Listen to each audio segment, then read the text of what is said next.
Власта владее лошо избори треба да има уште утре, но тешко дека владата би прифатила во овој момент, смета новинарот Дарко Јаневски. Последните анкети покажуваат огромна недоверба во владиниот кабинет предводен од Димитар Ковачевски, па според Јаневски јасно е зошто власта не прифаќа изборно соочување. Вели дека евентуални предвремени парламентарни избори би можеле да се очекуваат кога Македонија би го добила тој толку долго очекуван датум за старт на преговори со Европската унија, кој рече се сигурно нема да го има ниту во јуни оваа година. А дали владее лошо, мислам дека тоа не е спорно за никого, дека оваа влада и претходната не се способни да им испорачаат тоа што им треба на граѓаните. Тука нема дилема никаква.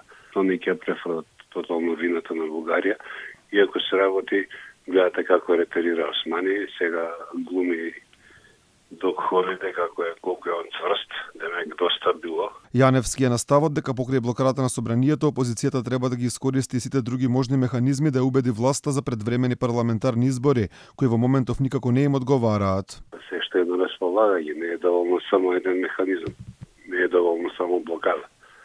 Иако еве сега доаѓа лето, па се ќе остане за есен и така натаму. Само со блокада не треба.